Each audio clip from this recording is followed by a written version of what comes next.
ಮಹಾಮಾನವತಾವಾದಿ ವಿಶ್ವಗುರು ಬಸವ ತಂದೆಯನ್ನು ಎನ್ನ ಹೃದಯ ಮಂದಿರದಲ್ಲಿ ಧ್ಯಾನಿಸುತ್ತಾ ನಾಡಿನ ಎಲ್ಲ ಪೂಜ್ಯರಲ್ಲಿಯೂ ತಮ್ಮೆಲ್ಲರಲ್ಲಿಯೂ ನನ್ನ ಭಕ್ತಿಪೂರ್ವಕ ಶರಣ ಒಂದು ಬಿದಿರಿಂಗೆ ಕವೆಮೂರು, ಒಂದು ಬಿದಿರಿಂಗೆ ಕವೆಮೂರು, ಆ ಕವೆಯ ಒಳಗೆ ಲಕ್ಷ ಸಿಬಿರು. ಮೂರು ಕವೆಯ ಕೊಚ್ಚಿಸಿ ಬಿಲ್ಲ ಸಿಕ್ಕ ಬಿಡಿಸಿ ಸೀಳಿದ ಬಿದಿರ ಹೊರೆ ಹೊರೆಯಲ್ಲಿ ನೇಯ್ದೆ. ತೊಟ್ಟಿಲ ಸಂದ ಕಾಣದಂತೆ ನಾಲ್ಕು ಕಾಲ ನಿಕ್ಕಿ ಅಂದವಾದ ತೊಟ್ಟಿಲ ದಂಡೆಯ ನಿಕ್ಕಿ ಕಟ್ಟುವುದಕ್ಕೆ ಶ್ರುತ ದೃಷ್ಟವೆಂಬೆರಡು ದಾರದಲ್ಲಿ ತೊಟ್ಟಿಲ ಕಟ್ಟಿ ಗೌರೇಶ್ವರ ಲಿಂಗಕ್ಕೆ ಹುಟ್ಟುಗೆಟ್ಟು ಹೋಗೋ ಎಂದು ಜೋಗುಳವಾಡಿದೆ. ಕಲ್ಯಾಣದೊಳಗ ಒಬ್ಬ ಮಹಾಶರಣ ಹಿಂಗ ಜೋಗುಳ ಹಾಡ್ಲತ್ತನವ. ಹೆಂಗ ಜೋಗುಳ ಹಾಡ್ತನವ ಅಂದ್ರ, ಬಿದಿರನ್ನ ಮೂರು ಕವಿಯ ಬಿದಿರನ್ನ ತಗೊಂಡು ಬಂದ.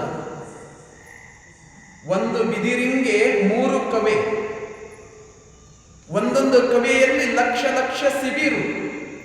ಆ ಸಿಬಿರುಗಳನ್ನ ನೇಯ್ದನ. ಬಿದಿರಿನ ಸಿಬಿರುಗಳನ್ನ ನೇಯ್ದು ಅದರಿಂದ ತೊಟ್ಟಿಲನ್ನ ಮಾಡಿ ಅದಕ್ಕೆ ನಾಲ್ಕು ಕಾಲುಗಳನ್ನಿಟ್ಟು ಅದಕ್ಕೆ ಶ್ರುತ ದೃಷ್ಟ ಅಂತಕ್ಕಂಥ ಹಗ್ಗದಿಂದ ಕಟ್ಟಿ ಗೌರೇಶ್ವರ ಲಿಂಗವನ್ನ ಇಟ್ಟು ತೂಗ್ಲತನ. ಹೀಗೆ ಸತ್ಯಶುದ್ಧ ಕಾಯಕವನ್ನ ಮಾಡಲತನ ಒಬ್ಬ ಶರಣ. ಇದು ಆತನ ಬಹಿರಂಗದ ಕಾಯಕ. ಆತ ಹೇಳ್ತಾನ, ಒಂದು ಬಿದಿರಿಂಗೆ ಮೂರು ಕವೆ. ಅದರೊಳಗೊಂದು ಬೇರೆ ಅರ್ಥನೂ ಅದ. ಒಂದು ಬಿದಿರು ಅಂದ್ರೆ ಈ ಶರೀರ, ಶರೀರ ಕೂಡ ಒಂದು ಬಿದಿರಿದ್ದಂಗೆ.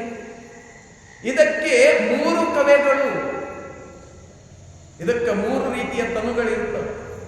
ಸ್ಥೂಲ ಶರೀರ ಅಂತ ಕರಿತೀವಿ, ಸೂಕ್ಷ್ಮ ಶರೀರ ಅಂತ ಕರಿತೀವಿ. ಹೀಗೆ ಮೂರು ರೀತಿಯ ಶರೀರಗಳಿರ್ತವೆ. ಇವುಗಳಲ್ಲಿ ಲಕ್ಷ ಲಕ್ಷ ಸಿಬಿರುಗಳು. ಒಳಗ 6 ವಿಧದ ಕಾಮ, ಕ್ರೋಧ, ಲೋಭ, ಮದ, ಮತ್ಸರ, ಅದು ಇದು ಬಹಳಷ್ಟು ತುಂಬಿಕೊಂಡಿರ್ತವೆ. ಲಕ್ಷ ಲಕ್ಷ ದುರ್ಗುಣಗಳನ್ನ ತುಂಬಿಕೊಂಡಿರ್ತವ. ಅವೆಲ್ಲವನ್ನ ಸಿಗದನ ಆತ. ಸಿಗದು ಅವುಗಳನ್ನ ಒತ್ತಟ್ಟಿಗೆ ಕಟ್ಟು ಅವುಗಳಿಂದ ನೇಯ್ದನ. ಅವುಗಳನ್ನ ನೇಯ್ದು ತೊಟ್ಟಿಲನ್ನ ಮಾಡ್ಯಾನ. ಅದರೊಳಗ ಆತ್ಮವನ್ನಿಟ್ಟು ತೂಗ್ಲತನ. ಹೀಗೆ ಕಾಯಕವನ್ನ ನಡೆಸ್ಯಾನ ಒಬ್ಬ ಶರಣ 12ನೇ ಶತಮಾನದೊಳಗ ಕಲ್ಯಾಣದೊಳಗ. ಆತ ಬಿದಿರಿನ ಕಾಯಕವನ್ನೇ ಮಾಡೋಣ. ಕಾಡಿನೊಳಗೆ ಹೋಗಿ ಬಿದಿರು ಬಂಬುಗಳನ್ನ ಕಡಿದು ತಗೊಂಡು ಬಂದು ಅವುಗಳಿಂದ ಬುಟ್ಟಿ ಮಾಡೋನು, ಮೊರ ಮಾಡೋನು, ಬಿಲ್ವಪತ್ರಿಯ ಬುಟ್ಟಿಗಳನ್ನ ಮಾಡೋನು, ವಿಭೂತಿಯ ಬುಟ್ಟಿಗಳನ್ನ ಮಾಡೋನು, ದೊಡ್ಡ ದೊಡ್ಡ ಕರ್ಬಾನುಗಳನ್ನ ಮಾಡೋನು, ಚಾಪೆಗಳನ್ನ ಮಾಡೋನು, ಬಿದಿರಿಂದ ಕುರ್ಚಿಗಳನ್ನ ಮಾಡೋನು, ಬೆತ್ತಗಳನ್ನ ಮಾಡೋನು. ಹಿಂಗ ಬಿದಿರಿನ ಕೆಲಸ ಮಾಡೋರಿಗೆ ನಮ್ಮಲ್ಲಿ ಏನಂತ ಕರೀತಾರಂದ್ರ ಮೇದಾರ ಅಂತ ಕರೀತಾರೆ. ಮೇದಾರ ಜಾತಿಯವರು. ನಮ್ಮ ಭಾಗದಾಗೆಲ್ಲ ಕೊರವರು ಅಂತ ಕರೀತಾರೆ. ಬಿದಿರಿನ ಕೆಲಸ ಮಾಡೋದು. ಆ ಕಾಯಕ ಮಾಡ್ತಕ್ಕಂಥ ಒಬ್ಬ ಮಹಾಶರಣ ಆತ ಮೇದಾರ ಕೇತಯ್ಯ ಅಂತ 12ನೇ ಶತಮಾನದ ಮಹಾಶರಣ. ಅದ್ಭುತ ಅನಿಸ್ತು. ಅವನೆಂತಹ ತೊಟ್ಟಿಲು ಮಾಡ್ಯಾನ, ಎಂತಹ ಜೋಗುಳ ಹಾಡ್ಲತನ. ಆ ಜೋಗುಳ ಹಾಡ್ತಕ್ಕಂಥ ಮಹಾತ್ಮನಾದ್ರಿ ಎಂಥವನು. ಆತ ಲೌಕಿಕಕ್ಕೂ ತೊಟ್ಟಿಲು ಕಟ್ಟ್ಯಾನ, ಪಾರಮಾರ್ಥಕ್ಕೂ ತೊಟ್ಟಿಲು ಕಟ್ಟ್ಯಾನ. ಅಂತ ಒಬ್ಬ ಶರಣ 12ನೇ ಶತಮಾನದ ಶರಣ. ಆತ ಮಾಡಬೇಕಾದ್ರೆ ಆ ತೊಟ್ಟಿಲ ಅದ್ಭುತವಾದದ್ದು. ಏನು ಮಾಡಿದ್ರು ಅದ್ಭುತ. ಅದೇ ಬಿದಿರನ್ನ ತಗೊಂಡು ಒಂದು ಆಕಾಶ ಬುಟ್ಟಿಯನ್ನ ಮಾಡ್ಯಾನ. ನಾವೆಲ್ಲ ದೀಪಾವಳಿ ಟೈಮ್ನೊಳಗ ಮನೆ ಮುಂದೆಲ್ಲ ಆಕಾಶ ಬುಟ್ಟಿ ಜೊಗಾಗ್ತೇವಲ್ಲ, ಒಳಗೆಲ್ಲ ಲೈಟ್ ಹಾಕಿ ಎಲ್ಲ ಮಾಡ್ತೀವಿ ಆಕಾಶ ಬುಟ್ಟಿ. 12ನೇ ಶತಮಾನದಾಗೆ ಬಿದಿರನ್ನ ತಗೊಂಡು ಅವನೊಂದು ಆಕಾಶ ಬುಟ್ಟಿ ಮಾಡ್ಯಾನ. ಎಂಥದ್ದು ನಮ್ಮ ಜನ ಹೇಳ್ತಾರೆ, ಎಂಥದ್ದು ಮಾಡ್ಯಾನಂದ್ರ, ಶಿವನ ಬುಟ್ಟಿಯ ಮಾಡಿ ಭುವನ ಕಳಸಕ್ಕೆ ಕಟ್ಟಿ ಶಿವದೀಪ ಹಚ್ಚಿ ಕಲ್ಯಾಣ. ಶಿವದೀಪ ಹಚ್ಚಿ ಕಲ್ಯಾಣಪುರದೊಳಗೆ ಶಿವ ಬೆಳಕ ಕಂಡ ಕೇತಯ್ಯ. ಮೇದಾರ ಕೇತಯ್ಯ ಕಲ್ಯಾಣದೊಳಗ ಬಿದಿರಿನಿಂದ ಆಕಾಶ ಬುಟ್ಟಿ ಮಾಡ್ಯಾನ. ಅದು ಸಾಮಾನ್ಯ ಬುಟ್ಟಿ ಅಲ್ಲ, ಅದು ಶಿವ ಬುಟ್ಟಿ. ಶಿವಬುಟ್ಟಿಯನ್ನ ಮಾಡಿ ಭುವನವೆಲ್ಲವೂ ಬೆಳಗುವಂತೆ ಎತ್ತರಕ್ಕೆ ಕಟ್ಟ್ಯಾನ.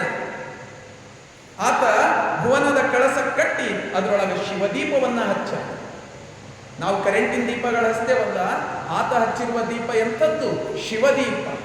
ಅದರ ಬೆಳಕು ಜಗತ್ತೆಲ್ಲ ವ್ಯಾಪಿಸಿ ಅದ. ಈಗ ಕಲ್ಯಾಣದೊಳಗೆ ಶಿವ ಬೆಳಕನ್ನು ಹರಡುವ ಕಾಯಕ ಕೈಗೊಂಡಿರ್ತಕ್ಕಂಥವನು ಮೇದಾರ ಕೇತಯ್ಯ. ಇಂಥ ಒಬ್ಬ ಶರಣ 12ನೇ ಶತಮಾನದೊಳಗೆ ಸತ್ಯ ಶುದ್ಧವಾದ ಕಾಯಕ. ಎಲ್ಲೂ ನಿಷ್ಕಲ್ಮಶ ಇಲ್ಲ ಅವನೊಳಗೆ. ಒಂದು ಹೆಚ್ಚು ಬೇಕೆಂಬ ಭಾವ ಇಲ್ಲ ಅವನೊಳಗೆ. ಹೆಚ್ಚಿಗೆ ಸಿಕ್ಕರು ತಗೊಂಡು ಹೋಗೋನಿಲ್ಲ ಆತ. ಅದಕ್ಕೆ ನಾವು ಸತ್ಯಶುದ್ಧ ಕಾಯಕ ಅಂತ ಕರೀತೀವಿ. ಇಂಥದ್ದೊಂದು ಕಾಯಕವನ್ನ ಕೈಗೊಂಡಿರ್ತಕ್ಕಂಥವನು ಆತನ ಪರಿ ಬಹಳ ಅದ್ಭುತವಾದದ್ದು. ಆತನ ರೀತಿನೇ ಅದ್ಭುತ.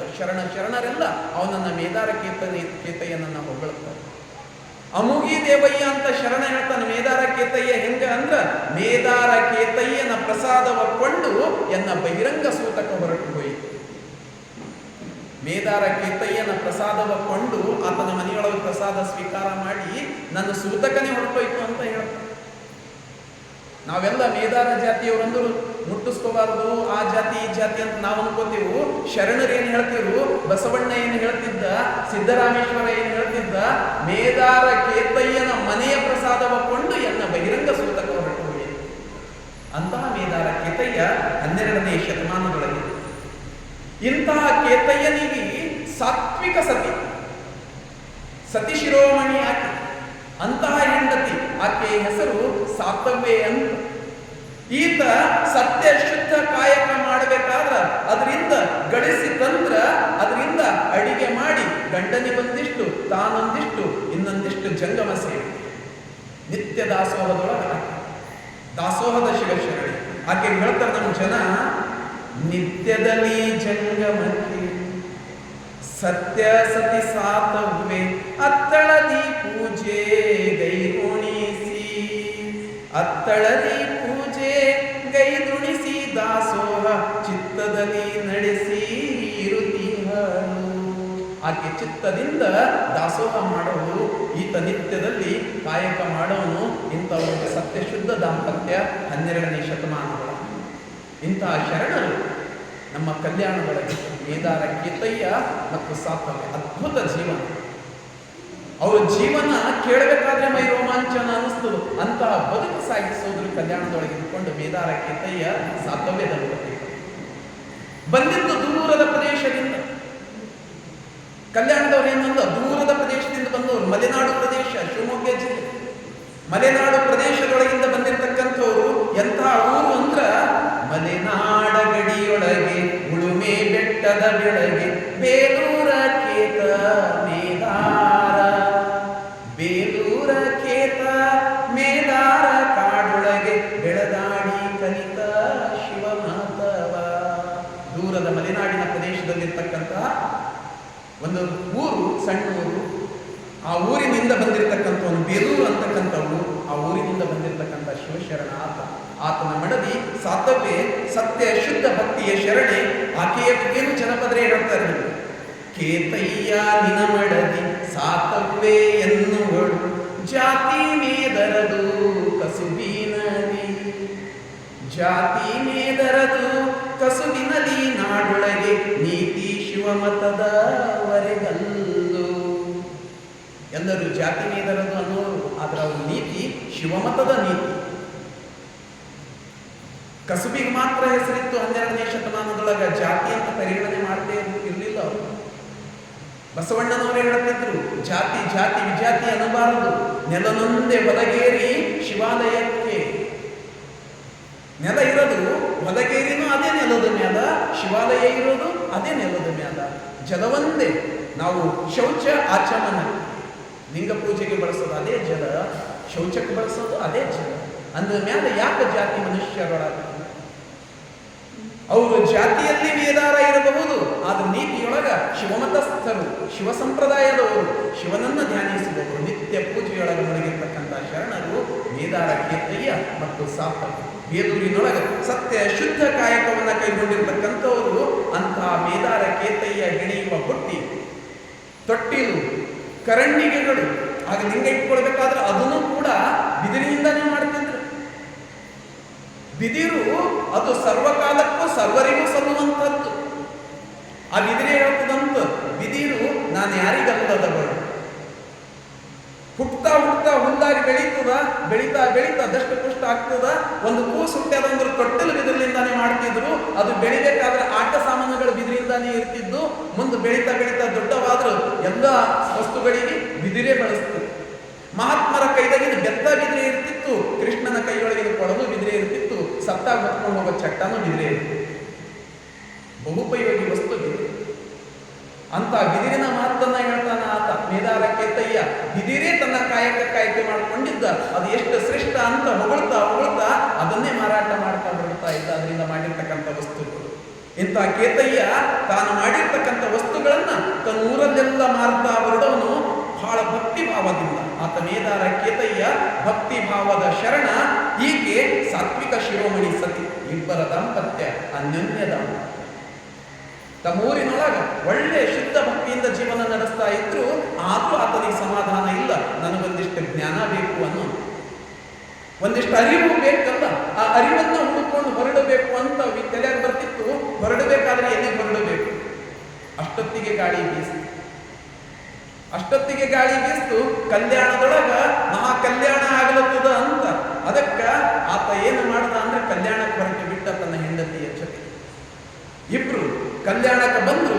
ಕಲ್ಯಾಣದೊಳಗೆ ಬಂದು ಇಲ್ಲಿ ಕೂಡ ಸತ್ಯ ಶುದ್ಧ ಕಾಯಕವನ್ನ ಕೈಗೊಂಡು, ಅದೇ ಕಾಯಕ, ನಿತ್ಯದ ಕಾಯಕ. ಹೆಂಗ ಜನ ಹೇಳ್ತಾರ, ನಿತ್ಯದಲ್ಲಿ ಕೇತಯ್ಯ, ಪ್ರತಿ ದಿವಸ ಅವನು ಮಾಡುವ ಕಾಯಕ. ನಿತ್ಯದಲ್ಲಿ ಕೇತಯ್ಯ ಕೆತ್ತುವನು ಬಿದಿರೆಳೆಯ. ಕಾಡಿಗೆ ಹೋಗಿ ಬಿದಿರನ್ನ ತಗೊಂಡು ಬಂದು ಅದಕ್ಕೆ ಕೆತ್ತಿ ಅದಕ್ಕೆ ಯಾವ ಆಕಾರ ಕೊಡಬೇಕು, ಅದು ಸಿಬಿರುಗಳು ಬೇಕಾದ್ರೆ ಸಿರಿಪು, ಚಪ್ಪಟ್ಟೆ ಮಾಡಬೇಕಾಯ್ತಂದ್ರೆ ಚಪ್ಪಟ್ಟೆ, ಅದಕ್ಕೆ ಬೇಕಾದ ಆಕಾರ ಕೊಡೋದು. ನಿತ್ಯದಲ್ಲಿ ಕೇತಯ್ಯ ಕೆತ್ತುವನು ಬಿದಿರೆಳೆಯ. ಚಿತ್ತರದ ಬುಟ್ಟಿ ಮೊರ ಹೆಣೆದು, ಚಿತ್ತರದ ಬುಟ್ಟಿ ಮೊರ ಹೆಣೆದು ಮಾರುವನು ಉತ್ತಮರ ನಾಡು ಕಲ್ಯಾಣ. ಕಲ್ಯಾಣದ ಬೀದಿಯೊಳಗ ಮೊರ ಬೇಕೇ ಮೊರ, ಬುಟ್ಟಿ ಬೇಕೇ ಬುಟ್ಟಿ. ಇದು ಬಿದಿರಿನ ಬುಟ್ಟಿ, ಇದು ಶಿವಯುಗದ ಬುಟ್ಟಿ. ಭಕ್ತಿ ಭಾವದಿಂದ ತುಂಬಿ ಮಾಡಿರ್ತಕ್ಕಂಥ ಬುಟ್ಟಿ ಮಾರಾಟ ಮಾಡ್ತಾ ಮಾಡ್ತಾ ಕಲ್ಯಾಣವನ್ನೆಲ್ಲ ಸುತ್ತವನು ಆತ. ಕಲ್ಯಾಣಕ್ಕೆ ಬಂದು ಅದೇ ತನ್ನ ಕಾಯಕ. ಊರು ಹೊರಗಡೆ ಒಂದು ಗುಡಿಸಿಲು ಹಾಕೊಂಡು ಅದೇ ಕಾಯಕ ಮಾಡ್ತಾ ಆತ ನಾನು ಅನುಭವ ಮಂಟಪಕ್ಕೆ ಹೋಗಬೇಕು, ಬಸವಣ್ಣನವರನ್ನ ಭೇಟಿ ಆಗಬೇಕು. ಅವ್ರ ತಲೆಯಾಗ ಯಾರು ಬಸವಣ್ಣನವರನ್ನ ಭೇಟಿ ಆಗಬೇಕು, ಅವ್ರ ಜೊತೆ ವಾದ ಮಾಡಬೇಕು, ಚಿಂತನೆ ಮಾಡಬೇಕು, ಜ್ಞಾನ ಪಡ್ಕೊಳ್ಬೇಕು. ಇದು ಮತ್ತೆ ತಲೆಯಾಗ ಬರ್ತದೆ. ಅನುಭವ ಮಂಟಪಕ್ಕೆ ಹೋಗಬೇಕು, ಮನಸ್ಸಿನ ಗಳಕು ನನ್ನ ಒಳಗೆ ಸೇರಿಸ್ಕೊತಾರೋ ಇದು. ಕಲ್ಯಾಣಕ್ಕಂತೂ ಬಂದಾನ, ಆದ್ರೆ ಅನುಭವ ಮಂಟಪಕ್ಕ ಅಷ್ಟು ಜನ ಇರ್ತಾರ, ಜ್ಞಾನಿಗಳಿರ್ತಾರ, ಪ್ರಭುದೇವರು ಇರ್ತಾರ, ಸಿದ್ದರಾಮೇಶ್ವರ ಇರ್ತಾರ, ಚನ್ನಬಸವಣ್ಣ ಇರ್ತಾರ. ನಾನೇ ಅಂತ ಹೋಗಲಿ, ಅಲ್ಲಿ ಹೋಗ್ಬೇಕಾ ಹೋಗ್ಬಾರ್ದು? ಅಳುಕು ಹೆಂಡತಿ ಜೊತೆ ಚರ್ಚೆ ಮಾಡ್ತಾನ. ಅವನು ತನಗೇನು ಸಮಸ್ಯೆ ಬಂದ್ರೆ ಹೆಂಡತಿಗೆ ಕೇಳೋನು. ಹೆಂಡತಿಗೆ ಮಾತಾಡು ಅಂತ ಹೇಳೋನು ಯಾವಾಗಲೂ. ಹೆಂಡತಿ ಮಾತಾಡಿದ್ರೆ ನೀವು ಖುಷಿ. ನಮಗೆ ಹೆಂಡತಿ ಯಾಕೆ ಗಂಡ ಮದುವೆ ಆಗೋದಕ್ಕಿಂತ ಮುಂಚೆ ದಿನ ಫೋನ್ ಹಚ್ಚೋ ಹುಡುಗಿ. ಇನ್ನು ಮದುವೆ ಆಗೋದಕ್ಕಿಂತ ಮುಂಚೆ ಏನು ನೀನು ಮಾತಾಡೋದಿಲ್ಲ, ಏನು ಮಾತಾಡಲಿ, ಸ್ವಲ್ಪ ಮಾತಾಡಲ್ಲ. ದಿನ ಮುಂಚೆನೆ ಸಂಜೆ 4 ಸಲನೋ 8 ಸಲನೋ ಹಚ್ಚದವ್ರು ಮಾತಾಡ ಮದುವೆ ಆಗ್ತು. 6 ತಿಂಗಳು ಕಳೀತು, 1 ವರ್ಷ ಕಳೀತು. ಹೆಂಡತಿಗೆ ಹಿಂದೆ ಬೈಕ್ನಲ್ಲಿ ಕೂಡಿಸ್ಕೊಂಡು ನಡೆದರ್ಕೊಂದು ಜಂಪ್ ಬಂತು. ಹೆಂಡತಿ ಬಿದ್ದಳು, ತಪ್ಪಂತ ಬಿದ್ದಳು. ದವಾಖಾನಿಗೆ ಕರ್ಕೊಂಡು ಹೋದ, ಡಾಕ್ಟ್ರಿಗೆ ತೋರಿಸ್ದ. ಡಾಕ್ಟರ್ ಅಂದ ಬಿದ್ದಿನ ಕಡೆ ಅದು ಇಟ್ಟಿನ ಮ್ಯಾಲಿನ ತುಟ್ಟಿ ಸೀಡೆ ಅದ, ಹೊಲಿಬೇಕೈತದ ಅಂತ ಡಾಕ್ಟರ್ ಹೇಳ್ದ. ಹೇಳ್ದ ಡಾಕ್ಟ್ರೇ ಕೈ ಮುಗಿದೀನಿ, 2 ಜೋಡಿಸ್ ಹೊಲಿಬೇಕೈತೆ ನೋಡಿ. ಮೇದಾರ ಕೇತಯ್ಯ ಹೆಂಡತಿ ಮಾತಾಡಿದ್ರು ಖುಷಿ. ಮದುವೆಯಾಗಿ ವರ್ಷ ಆಗ್ಯದ, 2 ವರ್ಷ ಆಗ್ಯದ, 10 ವರ್ಷ ಆಗ್ಯದ. ಆದ್ರೆ ಹೆಂಡತಿಯ ಜೊತೆ ನಿತ್ಯ ಚರ್ಚೆ. ಇವನು ಆಕೆ ಮಾತಾಡ್ಸೋನು, ಆಕೆ ಇವನು ಮಾತಾಡ್ಸೋನು. ಹೆಂಡತಿಗೆ ಕೇಳ್ತಾನ, ನಾನು ಅನುಭವ ಮಂಟಪಕ್ಕೆ ಹೋಗಬೇಕಾಗಬಾರದು ಅಂತ. ಕೇತ ಕೇಳಿದನನ್ನು ಸಾತವ್ವೇ ಹೇಳಿದಳು, ಚೀತ ಶಿವ ಮತಕ್ಕೆ ನಾವಿಂದು, ಜೀತ ಶಿವ ಮತಕ್ಕೆ ನಾವಿಂದು ಪತಿದೇವ ಮಾತಾಡಿ ಬಹಳ ಫಲವೇನು. ಹೋಗಬೇಕು ಅಂತ ಹೇಳಿದ್ರೆ ಹೋಗು, ನೀನು ಹೋಗು, ಅಲ್ಲಿ ಮಾತಾಡು, ಚರ್ಚೆ ಮಾಡು, ಅಲ್ಲಮ ಪ್ರಭುದೇವ್ರ ಜೊತೆ ನೀನು ವಿಚಾರ ಹಂಚ್ಕೋ. ಯಾಕೆ ನಾವು ಇಲ್ಲಿ ಬಂದಿದ್ದೆ ಅದಕ್ಕೋಸ್ಕರ ಅಲ್ಲ. ಜ್ಞಾನ ಪಡ್ಕೋಬೇಕು ಅಂತ ಮಲೆನಾಡು ಪ್ರದೇಶದಿಂದ ಬಯನಾಡು ಪ್ರದೇಶದವರೆಗೆ ಬಂದಿದ್ದೆವು, ಕಲ್ಯಾಣದವರೆಗೆ ಬಂದಿದ್ದೆವು. ಇಲ್ಲಿ ಬಂದು ನಾನು ಅನುಭವ ಮಟ್ಟಕ್ಕೆ ಹೋಗ್ಲೇ ಬೇಡ, ಅಲ್ಲಿ ಏನು ಅನ್ಕೋತವ್ರ ಏನಿಲ್ಲ ಅಂತ ಕುಂತ್ರೆ ಹೆಂಗ ಒಡೆಯ? ಆಕೆ ಹೇಳಿದಳು, ಗಂಡನಿಗೆ ಹಾದಿ ತೋರಿಸ್ಕೊಟ್ಟಳು ಆಕೆ ಹೇಳಿದಳು, ಆಯ್ತು ಹೋಗು ಅಂತ. ಆತ ಹೋದ ಕಲ್ಯಾಣಕ್ಕ ಅನುಭವ ಮಂಟಪದಲ್ಲಿ ಬಸವಣ್ಣನವರನ್ನ ನೋಡ್ದ, ಚನ್ನಬಸವಣ್ಣನವರನ್ನ ನೋಡ್ದ. ಅವರೆಲ್ಲ ನೋಡಿ ಆತನಿಗೆ ಖುಷಿ ಆಗ್ತು, ಸಂಭ್ರಮ ಆಗ್ತು.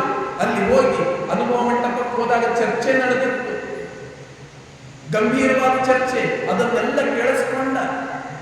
ಕೇಳಿಸ್ಕೊಂಡ ಈತನ ಕಾಯಕ ಆಲ್ರೆಡಿ ಗೊತ್ತಾಗಿತ್ತು ಜನಕ್ಕೆ.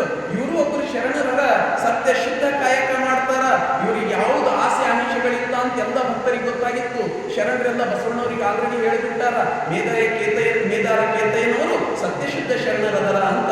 ಅಲ್ಲಮ ಪ್ರಭುದೇವ್ರ ಚರ್ಚೆ ನಡೆದಿತ್ತಲ್ಲ, ಮ್ಯಾಲ್ ಪೀಠದ ಮೇಲೆ ಕುಂತಿದ್ರು, ಗುರು ಲಿಂಗ ಜಂಗಮನ ಬಗ್ಗೆ ಚರ್ಚೆ ನಡೆದಿತ್ತು. ಮೇದಾರ ಕೇತಯ್ಯನವರೇ, ಇದ್ರ ಬಗ್ಗೆ ನಿಮ್ಮ ಅಭಿಪ್ರಾಯ ಏನದ ಅಂತ ಕೇಳಿದ್ರು. ಮೇದಾರ ಕೇತಯ್ಯನವರೇ, ಎಲ್ಲ ಶರಣರು ಮಾತಾಡತ್ತಾರ, ನೀವು ಬಂದಿರಿ ಏನೂ ಮಾತಾಡೋದಲ್ಲ, ನಿಮ್ಮ ಅಭಿಪ್ರಾಯ ಏನದ ಹೇಳ್ರಿ ಅಂತ. ಇವನಿಗೆ ಆಶ್ಚರ್ಯ, ನನಗೂ ಕೈ ಮಾಡಿ ಕೇಳ್ತಾರಲ್ಲ ಇಲ್ಲಿ, ನನ್ನ ಅಭಿಪ್ರಾಯಕ್ಕೂ ಮನ್ನಣೆ ಅದ. ಆತ ಹೇಳಿಬಿಟ್ಟ, ಅರಿವಿನ ಕುಳವನರಿ. ನನಗೂ ಗೊತ್ತೇ ಇಲ್ಲ ಜ್ಞಾನ ಅಂದ್ರೆ ಏನು ಅಂತ. ಬಹಳ ಸರಳ. ಮೇದಾರ ಕೇತಯ್ಯ ಹೇಳ್ದ, ಅರಿವಿನ ಕುಳವನರಿಯೇ ಮರಹಿನ ತೆರನ ನರಿಯೇ, ಅರಿವು ಮರಹಣಿದ ಗೌರೇಶ್ವರ ಲಿಂಗಕ್ಕೆ, ಅರಿವೇ ಅರ್ಪಿತ ಮರವೇ ಅನರ್ಪಿತ, ಮೊರನ ಹೆಣೆವ ಗರ್ವ ಗೌರ ನಾನೆತ್ತ ಬಲ್ಲೆನೆ. ನಾನು ಸಾಧಾರಣ ಮನುಷ್ಯ ಇದ್ದೀನಿ, ಬಿದಿರು ತಗೊಂಡು ಬಂದು ಮೊರ ಬುಟ್ಟಿ ಹೆಣದು ಮಾರದಷ್ಟೇ ನನ್ನ ಕೆಲಸ. ನನಗೆ ಕೇಳಿದ್ರೆ ನಾನೇನು ಹೇಳಿ, ನನಗೆ ಅರಿವನ್ನದೇ ಗೊತ್ತಿಲ್ಲ, ಅರಿವಿನ ಕುಳವನರಿಯೇ ಅಂತ ಹೇಳ್ತಾರೆ.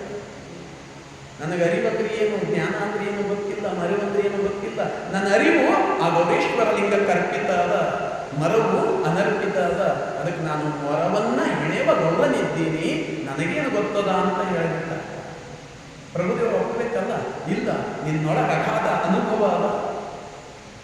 ನೀನು ಓದು ಬರೀಲಿಕ್ಕಿಲ್ಲ, ನೀನು ಓದು ಬರ್ದವಿರ್ಲಿಕ್ಕಿಲ್ಲ, ಆದ್ರ ನೀನು ಬದುಕಿರೋ ಬದುಕೇನದಲ್ಲ, ಅದು ನಿಜವಾದ ಬದುಕದ. ನೀನು ಅನುಭವದ ಗಣಿ ಐತಿ, ನಿನಗೆ ಏನು ಅನುಭವಕ್ಕೆ ಬಂದದ ಅದನ್ನೇ ಮಾತಾಡೋನು ಅಂತ ಹೇಳೋನು. ಪ್ರಶ್ನೆ ಕೇಳೋನು, ಗುರು ಲಿಂಗ ಜಂಗಮದ ಬಗ್ಗೆ ನಿನಗೆ ಏನು ಅನಿಸ್ತದ ಅಂತ. ಸಾಮಾನ್ಯ ಮನುಷ್ಯನಿಗೆ, ಒಬ್ಬ ಮೊರ ಮಾರ್ತಕ್ಕಂಥವನಿಗೆ, ನಿನಗೆ ಗುರು ಲಿಂಗ ಜಂಗಮದ ಬಗ್ಗೆ ಏನು ಅನಿಸ್ತದ?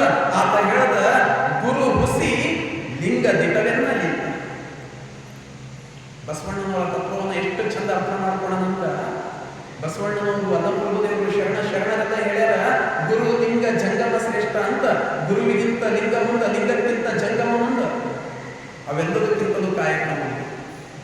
ಈತ ಹೇಳ್ತಾನ, ಗುರು ಹುಸಿ ಲಿಂಗ ದಿಟವೆನಲಿಂದ, ಲಿಂಗ ಹುಸಿ ಜಂಗಮ ದಿಟವೆನಲಿಂದ, ಜಂಗಮ ಹುಸಿ ಪಂಚಾಚಾರ ದಿಟವೆನಲಿಂದ, ಇಂತಿವ ರಂಗವನ್ನು ಗೌರೇಶ್ವರ ಬಲ್ಲ. ಮನುಷ್ಯ ಉನ್ನತಿಯ ಸ್ಥಿತಿಗೆ ಹೋಗಬೇಕೈತಂದ್ರ ಗುರು ಹುಸಿ ಲಿಂಗ ದಿಟ ಅನ್ನಬೇಕು, ಅದು ಮೀರಿದ ನಂತರ ಲಿಂಗ ಹುಸಿ ಜಂಗಮ ದಿಟ ಅನ್ನಬೇಕು. ಅದಕ್ಕ ಲಿಂಗ ಅಂದ್ರೆ ಏನು? ಜಂಗಮವೇ ಲಿಂಗದ ಬಾಯಿ. ಜಂಗಮ ಸೇವೆ ಮಾಡ್ಲಾರ್ದೆ ನಾನು ಲಿಂಗ ಪೂಜೆ ಮಾಡ್ತೀನಿ ಅನ್ನೋದು ವ್ಯರ್ಥ ಅಂದ. ಗುರುವನ್ನ ಮರೆತು ಲಿಂಗ ಹಿಡಿಬೇಕು, ಲಿಂಗವನ್ನ ಮರೆತು ಜಂಗಮ ಹಿಡಿಬೇಕು, ಅವೆಲ್ಲವನ್ನ ಮರೆತು ಪಂಚಾಚಾರವನ್ನ ಹಿಡಿಕೊಳ್ಳಬೇಕು. ಆಚಾರವಿಲ್ಲದ್ರೆ ಬದುಕೇ ಇಲ್ಲ. ಆಚಾರವೇ ಶ್ರೇಷ್ಠ ಅಂತ. ಅರಿವು ಮೂಡಿದ ನಂತರ ಅದು ಆಚಾರ ಕೇಳಲಿಲ್ಲ ಅಂತ ಆತ ಮನುಷ್ಯನೇ ಅಲ್ಲ, ಆತ ಶರಣನೇ ಅಲ್ಲ ಅಂತ ಹೇಳಿದ್ದ. ಅದಕ್ಕೆ ಪಂಚಾಚಾರವೇ ಶ್ರೇಷ್ಠ ಅಂತ ಎಲ್ಲಾರ್ಗೂ ಆತನ ನಿಲುವೇನೋ ಆ ಗೌರೇಶ್ವರ ಲಿಂಗವೇ ಬಲ್ಲ ಅಂತ ಅನುಭವ ಮಂಟಪದಾಗ ತನ್ನ ವಾದವನ್ನ ಇಟ್ಟು ಬಿಟ್ಟ ಒಬ್ಬ ಶರಣ. ಸಾಮಾನ್ಯ ಶರಣ ಅಂತ ಹೋಗಿ ನಾವು ತನ್ನ ವಿಚಾರಗಳನ್ನು, ಎಷ್ಟು ಉನ್ನತ ವಿಚಾರಗಳನ್ನ ಹೇಳ್ತಾನೆ. ಅಲ್ಲಿ ಗುರುವಿನ ಬಗ್ಗೆ ಹೇಳ್ದ, ಲಿಂಗದ ಬಗ್ಗೆ ಹೇಳ್ದ, ಜಂಗಮದ ಬಗ್ಗೆ ಹೇಳ್ದ, ಸಾಕಷ್ಟು ಚಿಂತನೆಗಳನ್ನ ಹೇಳ್ದ, ಬಹಳಷ್ಟು ವಚನಗಳನ್ನ ಬರ್ದಾನ. ನಮಗೆ ಆತ ಬರೆದಿರ್ತಕ್ಕಂಥ 14 ವಚನ ಮಾತ್ರ ಸಿಕ್ಕೇ, 14 ವಚನ. ಅವೆಲ್ಲವೂ ಬಹಳ ಗಾಢ ಚಿಂತನೆಯ ವಚನಗಳು. ಒಂದು 4 ವಚನದಾಗ ಬಸವಣ್ಣನವ್ರನ್ನ ಹೊಗಳಿದ್ದೆ ಅವರು, ಉಳಿದಿದ್ದೆಲ್ಲ ಗಾಢ ಚಿಂತನೆಯ ವಚನಗಳೇ. ಹೀಗಾಗಿ ಈತ ಹೇಳುವ ಚಿಂತನೆ ಕೇಳಿ ಶರಣರಿಗೆಲ್ಲ ಇವ ಮಹಾ ಅನುಭಾವಿಯನ ಅಂತ ಅನಿಸ್ತು. ಎಲ್ಲರೂ ಅನಿಸುತ್ತಾನೆ, ಮೇದಾರ ಕೇತಯ್ಯ ಅನಿಸುತ್ತೆ. ಹೆಂಗ ಅಂದ್ರೆ ದಿನ ದಿನಕ್ಕೆ ಕೇತಯ್ಯ. ದಿವಸಕ್ಕೆ ದಿವಸ ಎಲ್ಲರಿಗಿಷ್ಟ. ದಿನ ದಿನಕ್ಕೆ ಕೇತಯ್ಯ ಕನಕಾದ ಶರಣರಿಗೆ ಜನಕಾದ ಕೇತ ನಿಚ್ಚಣಿಕೆ. ಜನಕಾದ ಕೇತ ನಿಚ್ಚಣಿಕೆ ನಿಜ ಪದಕ್ಕೆ ವನಲಾದ ಹೊಲಸ ತೊಳೆಯುವುದಕ್ಕೆ. ದಿನ ದಿನಕ್ಕೆ ಜನರು ಎಲ್ಲ ಇಷ್ಟಪಡಕ್ಕೆ ಪ್ರಾರಂಭ. ಹೆಂಗಾದ ಅಂದ್ರ ಜನಕ್ಕೆ ನಿಜ ಪದವ ಪಡೆಯುವುದಕ್ಕೆ ಕೇತನೆ ನಿಚ್ಚಣಿಕೆಯಾದ. ನಿಚ್ಚಣಿಕೆ ಅಂದ್ರೆ ಚಿಡಿ. ಚಿಡಿ ಎದರಿಂದ ಮಾಡ್ತಾರಂದ್ರೆ ಅದು ಬಿದಿರಿಂದಾನೇ ಮಾಡ್ತಾರೆ. ಮೇದಾರ ಕೇತಯ್ಯ ಬಿದಿರಿನ ಬೊಂಬು ತಗೊಂಡು ಚಿಡಿ ಮಾಡೋನು, ನಿಚ್ಚಣಿಕೆ ಮಾಡೋನು, ಎದುರು ಕಡೆದು ಮನಿ ಹತ್ತ ಕಡೆದು ಅನುಭಾವದ ನಿಚ್ಚಣಿಕೆಯನ್ನ ಮಾಡಿ ಎಲ್ಲರಿಗೆ ನಿಜ ಪದವನ್ನು ದೊರಕಿಸಿಕೊಡುವನು. ಎರಡು ರೀತಿಯ ಕಾಯಕ. ಈ ಕಡೆ ಬೊಂಬುನಿಂದ ಚಿಡಿ ಮಾಡಿ ಮನಿ ಏರ್ಲಕ್ಕ, ಈ ಕಡೆ ಅನುಭಾವದಿಂದ ಚಿಡಿ ಮಾಡಿ ಆತ ನಿಜ ಪದವನ್ನ ಏರುವುದಕ್ಕೆ ಹೆಲ್ಪ್ ಮಾಡ್ತಿದ್ದ. ಅದಕ್ಕೆ ಜನಪದರು ಹೇಳ್ತಾರ ಆತ ನಿಚ್ಚಣಿಕೆ ಯಾವುದಕ್ಕೆ ನಿಜ ಪದವನ್ನು ಏರುವುದಕ್ಕೆ ಅಂತ. ಹೀಗೆ ಎಲ್ಲರಿಗೆ ಇಷ್ಟವಾಗುವನಾದನು. ಆತನಿಗೆ ಈ ಹೊಸಮತನೇ ಲಿಂಗ ಆಗಬೇಕು. ಆತನಿಗೆ ಈ ಜನರಿಗೇನು ಅನುಭವ ಚಿಂತನೆಗಳಿದ್ದು ಅವು ಅನ್ಕೊತಿದ್ದ ಈ ಹೊಸಮತನೇ ನನಗೆ ಲಿಂಗ, ನನ್ನ ಕಾಯಕನೇ ನನಗೆ ಕರಡಿಗೆ ಚೌಕ, ಕಾಯಕನೇ ಚೌಕ, ಹಸನ ಮನವೇ ಶಿವದಾರ. ಅದಕ್ಕೆ ಬಿಟ್ಟು ಬೇರೆ ಬೇಕಾಗಿಲ್ಲ ಅಂತಿದ್ದ. ಹಸನ ಮನವೇ ಶಿವದಾರ, ದಾಸೋಹವೇ ಪೂಜೆ. ಹೀಗೆ ಶರಣರೊಳಗ ನಿತ್ಯವೂ ಬೆಳಗುತ್ತಿದ್ದ ಮೇದಾರ, ನಿತ್ಯ ನಿತ್ಯ ಬೆಳಗುತ್ತಿದ್ದ ಆತ. ಅದಕ್ಕೆ ಬಸವಣ್ಣ ಇವನು ಕಣ್ಣಿಗೆ ದೇವ್ರ ಕಾಣಿದಂಗೆ ಕಾಣ್ತಿದ್ದ. ಎಲ್ಲರ ಜೊತೆ ಬೇರೆಯವನು ಬಸವಣ್ಣನ ಮ್ಯಾಲ ಅಂದ್ರೆ ಬಹಳ ಭಕ್ತಿ ಮೇದಾರ ಕೇತಯ್ಯನಿಗೆ. ಬಸವಣ್ಣ ಅಂದ್ರೆ ದೇವರು ಅಂತ ತಿಳ್ಕೊತಿದ್ದ ಆತ. ಮೇದಾರ ಕೇತಯ್ಯ ಹೇಳ್ತಿದ್ದ ಆತನೇ ಎನ್ನ ಪ್ರಾಣಕ್ಕೆ ಆಚಾರಲಿಂಗವಾದ ಆತ ಬಸವಣ್ಣ. ಬಸವಣ್ಣ ನನಗೇನು ಅಂದ್ರೆ ಆಚಾರಲಿಂಗ, ನನ್ನ ಪ್ರಾಣ.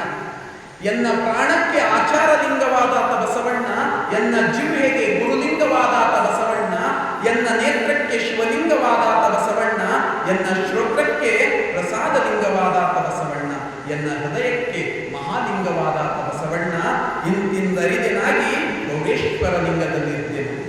ನನಗೆ ದೇವರು ಯಾವಾಗ ಒಳಕೊಂಡನು, ಯಾವಾಗ ಮೆಚ್ಚನ, ಯಾರು ನನಗೆ ದೇವರು ಸಿಕ್ಕನಂದ್ರೆ ನನಗೆ ಬಸವಣ್ಣನೇ ತನು ಮನ ಅದನ್ನ ಎಲ್ಲನೂ ಆಗ್ಯಾನ. ಅದರಿಂದ ನಾನು ಗೌರೇಶ್ವರ ಲಿಂಗವನ್ನು ಕಾಣೋದಕ್ಕೆ ಸಾಧ್ಯ ಆಗ್ಯದ. ಹೀಗೆ ಬಸವಣ್ಣನನ್ನ ಸಂಪೂರ್ಣ ಬಸವಣ್ಣಗೆ ಅರ್ಪಿಸಿಕೊಂಡಿರ್ತಾರೆ. ಬಸವಣ್ಣ ಅಂತ ಅಷ್ಟೊಂದು ಪ್ರೀತಿ, ಅಷ್ಟೊಂದು ಭಕ್ತಿ ಆತನಿಗೆ. ಬಸವಣ್ಣ ಚೆನ್ನ ಬಸವಣ್ಣ ಅಲ್ಲ, ಮೂರನೇದು ಪ್ರೀತಿ ಬಸವಣ್ಣನ ಮೇಲೆ ಸ್ವಲ್ಪ ಜಾಸ್ತಿ. ಆತ ಹೇಳ್ತಿದ್ದ ಎನ್ನ ಭಕ್ತಿ ಬಸವಣ್ಣನಲ್ಲಿ ಬಯಲಾಯಿತು, ಎನ್ನ ಜ್ಞಾನ ಚೆನ್ನ ಬಸವಣ್ಣನಲ್ಲಿ ಬಯಲಾಯಿತು, ಎನ್ನ ವೈರಾಗ್ಯ ಅನ್ನಮ ಪ್ರಭುವಿನಲ್ಲಿ ಬಯಲಾಯಿತು. ಇವರು ಮೂವರನ್ನ ಒಬ್ಬನನ್ನ ಭಕ್ತಿ ಭಾಂಡಾರಿ ಅಂತ ತಿಳ್ಕೊಂಡಿದ್ದ, ಒಬ್ಬನನ್ನ ಚಿನ್ಮಯ ಜ್ಞಾನಿ ಅಂತ ತಿಳ್ಕೊಂಡಿದ್ದ, ಒಬ್ಬರನ್ನ ವೈರಾಗ್ಯ ನಿಧಿ ಅಂತ ತಿಳ್ಕೊಂಡಿದ್ದ. ಅದಕ್ಕೆ ಹೇಳ್ತಿದ್ದ ಇಂತಿ ಮೂವರು ಒಂದೊಂದ ಬಯಲ ಮಾಡಿದರಾಗಿ ಗೌರೇಶ್ವರ ಲಿಂಗದಲ್ಲಿ ನಿಶ್ಚಿಂತವಾಯಿತು. ಇವರು ಮೂವರು ನನ್ನ ಭಕ್ತಿಯನ್ನ, ನನ್ನ ಜ್ಞಾನವನ್ನ, ನನ್ನ ವೈರಾಗ್ಯವನ್ನ ಬಯಲು ಮಾಡಿದ್ದಕ್ಕಾಗಿ ನಾನು ನಿಶ್ಚಿಂತನಾಗಿ ಬರುತ್ತಾ ಇದ್ದೇನೆ ಅಂತ ಹೇಳ್ತಿದ್ದ. ಹೀಗೆ ಕಲ್ಯಾಣದೊಳಗ ಒಂದು ಸರಳವಾದ ಸುಂದರವಾದ ಜೀವನ ಬರುತ್ತಾ ಇದ್ದ ಮೇದಾರ. ಕಲ್ಯಾಣದೊಳಗ ನಿತ್ಯವೂ ತೃಪ್ತ ಜೀವನ ನಡೆಸ್ತಾ ಇದ್ದ, ಸತ್ಯನಿಷ್ಠವಾದ ಜೀವನ ನಡೆಸ್ತಾ ಇದ್ದ. ಯಾವತ್ತೂ ಮತ್ತೊಂದು ಬಯಸಲಿಲ್ಲ. ನನಗೆ ಹೆಚ್ಚಿಗೆ ಸಿಗ್ಬೇಕು ಅಂತ ಯಾವತ್ತೂ ಅನ್ಕೊಳ್ಳೋದ್ರಿಂದ ಸರಳವಾಗಿರ್ತಕ್ಕಂಥ ಜೀವನ. ಅವನ ಕಾಯಕ ಹೆಂಗಿತ್ತು, ದಿನ ಕಾಡಿಗೆ ಹೋಗೋದು, ಬಿದಿರು ಕಡ್ಕೊಂಡು ಬರೋದು, ಇಷ್ಟೇ ಸರಳವಾದ ಜೀವನ ನಡೆಸ್ತಾ ಇದ್ದ. ಈತನ ಭಕ್ತಿ ನೋಡಿ, ಈತ ಬದುಕುವ ರೀತಿ ನೋಡಿ ಆ ಕಾಡಿನಾಗಿದ್ದ ಬಿದಿರು ಬಂಬುಗಳಿಗೆ ಕರೀತಿದ್ವು ಅಂತ, ಬಾ ನನಗೆ ತಗೊಂಡು ಹೋಗು, ಯಾಕೆ ನನ್ನ ಸೇವೆಗೆ ಸಲ್ಲಬೇಕಲ್ಲ. ಮನುಷ್ಯನಿಗೆ ಆಸೆ ಇರ್ತದೋ ಇತ್ತು, ಮರಗಳಿಗೂ ಆಸೆ ಇರ್ತದ ಅಂತ ಸತ್ತ ಮೇಲಾದರೂ ದೇಹ ಸೇವೆಗೆ ನಿಲ್ಲಲಿ. ಅದಕ್ಕೆ ಆ ಮರಗಳೇ ನನಗೆ ತಗೊಂಡು ಹೋಗು, ನನ್ನಿಂದ ಬುಟ್ಟಿ ಮಾಡು, ನನ್ನಿಂದ ಮರ ಮಾಡು, ನನ್ನಿಂದ ತೊಟ್ಟಿಲು ಮಾಡು. ಯಾಕಂದ್ರೆ ನೀನು ಭಕ್ತಿಯಿಂದ ಮಾಡ್ತಿ, ಭಕ್ತಿಯಿಂದ ಮಾರಾಟ ಮಾಡ್ತಿ. ತಗೊಳ್ಳೋರು ಶರಣರು ಇರ್ತಾರ, ಶರಣರು ಮನೆಯೊಳಗಿರೋ ಪುಣ್ಯ ನನಗೆ ಸಿಗ್ತದ ಅಂತ ಅನ್ಕೋತಿದ್ದು ಅಂತ ಅವ್ ಕರಿತಿದ್ದು ಅಂತ ಕೈ ಮಾಡಿ. ಹೆಂಗ ಬಡ ಜೀವಿ ಕೇತಯ್ಯ ಕಡು ಭಕ್ತ ಶಿವಮತಕ್ಕೆ ಅಡವಿಯೊಳು ಬಿದಿರು ಬಲು ಬೆಳೆದು, ಅಡವಿಯೊಳು ಬಿದಿರು ಬಲ ಬೆಳೆದು ಕೇತನಿಗೆ ಸಡಗರದಿ ತುಗಿ ಕರೆಯುವವು. ಸಡಗರದಿಂದ ತುಗಿ ಕರಿತಿದ್ವು ಅಂತ, ಬಾ ನನಗೆ ತಗೊಂಡು ಹೋಗು, ನನಗೆ ತಗೊಂಡು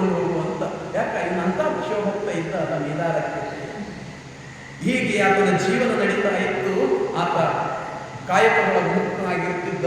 ತಗೊಂಡು ಬರೋದು, ಕಾಯಕ ಮಾಡೋದು, ನಿಷ್ಠೆಯಿಂದ ದಾಸೋಹ ಮಾಡೋದು, ಪ್ರತಿನಿತ್ಯ ದಾಸೋಹಕ್ಕೆ ಎಲ್ಲವನ್ನು ಹೆಂಡತಿ ಚಂದ ಅಡಿಗೆ ಮಾಡಿ ಬಂದಿರ್ತಕ್ಕಂಥ ಜಂಗಮನಿಗೆ ದಾಸೋಹವನ್ನು ಮಾಡಿ. ಆದ್ರೆ ಯಾರಿಂದನೂ ಹಣ ತಗೋತಿದ್ರು. ಒಂದು ದಿವಸ ಶಿವನಿಗೆ ಹಿಂಗ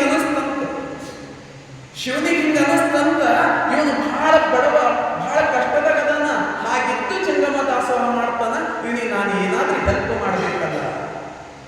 ಹೆಂಗ್ ಹೆಲ್ಪ್ ಮಾಡಬೇಕು? ನಾನು ತಗೊಂಡೋಗಿ ಏನಾರ ಕೊಡಬೇಕು. ನಾನು ಹಿಂಗೆ ಶಿವನ ವೇಷದಾಗಂತೂ ಹೋಗಕ್ ಬರೋದು. ಯಾರೋ ಸಾಮಾನ್ಯ ವ್ಯಕ್ತಿ ಬೈದು ಕೊಟ್ಟರು ತಗೋಲ್ಲ. ಅದಕ್ಕೆ ಹೆಂಗ ಮಾಡಬೇಕು? ಅವ ಒಂದು ವೇಷ ಹಾಕೊಂಡು ಬಂದ. ಯಾರು ವೇಷ ಹಾಕೊಂಡು ಬಂದ? ಶಿವ ಅಂತ ನಮ್ಮ ಜನಪದರ ಹಾಡು ಹಾಡ್ತಾರೆ. ಕೋಲಾಟ ಆಡ್ಬೇಕಾದ್ರೆ ಹಾಡ್ತಾರೆ ಹಿಂಗ: ಇಂದು ಶೇಖರ ತಾಳಿ ಬಸವ ರೂಪವ, ಇಂದು ಶೇಖರ ತಾಳಿ ಬಸವ ರೂಪವ, ಅಂದು ಕೇತನ ಮನೆಗೆ ಬಂದು ನಿಂತನ. ಇಂದು ಶೇಖರ ಅಂದ್ರೆ ಶಿವ. ಶಿವನೇ ಬಸವಣ್ಣನ ವೇಷವನ್ನು ಹಾಕೊಂಡು ಇವನು ಮನೆ ಮುಂದೆ ಬಂದು ನಿಂತ. ಕೇತಯ್ಯನ ಮನೆ ಮುಂದೆ.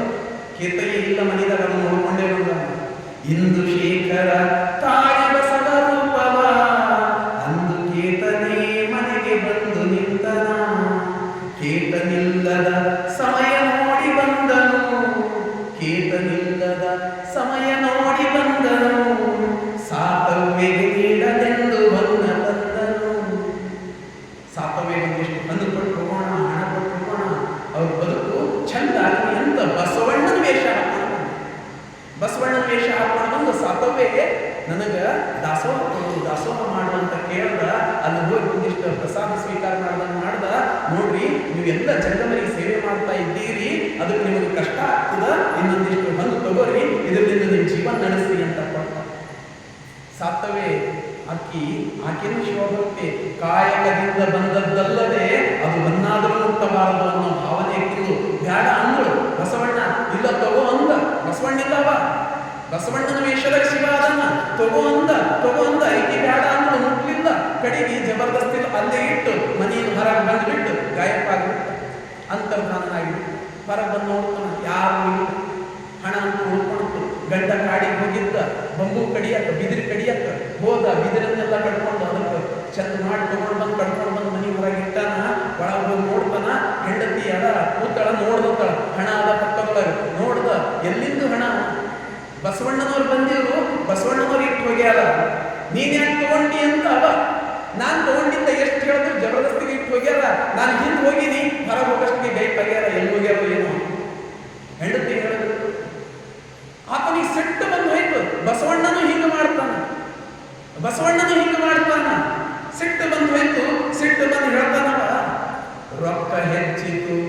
ಅವನಿಗೆ ರೊಕ್ಕ ಹೆಚ್ಚಾಗ ಬಸವಣ್ಣ. ರೊಕ್ಕ ಹೆಚ್ಚಿತು ಅವಾಗೆ ಸೊಕ್ಕ ಬಂದಿತು. ರೊಕ್ಕ ಹೆಚ್ಚಿತು ಅವಾಗೆ ಸೊಕ್ಕ ಬಂದಿತು.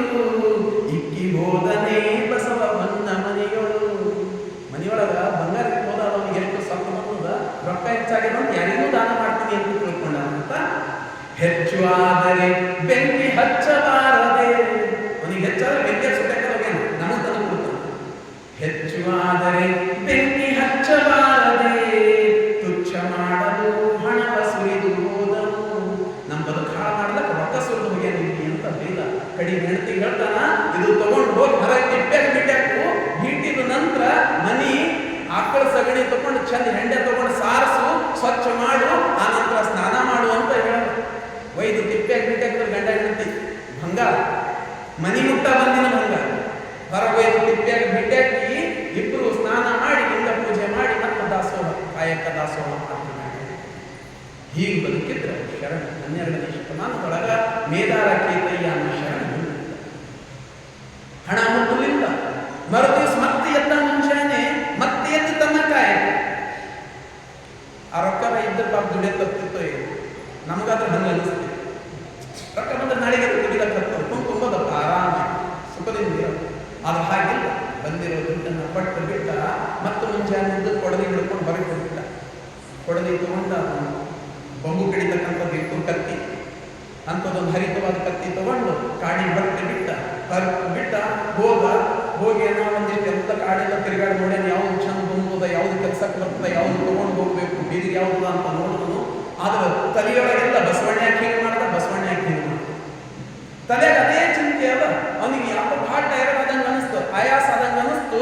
ಒಂದು ಗಿಡದ ಕೆಳಗ ಕೂತು ಕಾಯಕ ಮಾಡ್ಬೇಕು, ಸ್ವಲ್ಪ ಹೊತ್ತು ಕುಂತ ವಿಶ್ರಾಂತಿ ತಗೊಳಕ್ಕಂತ ಹೇಳಿ ಆ ಟೈಮ್ ಒಳಗ ಶಿವ ಪಾರ್ವತಿ ಆಕಾಶದೊಳಗೆ ನಡೆದರಂತ ವಾಯುವಿಹಾರ ಗಂಡ ಹೆಣ್ಣು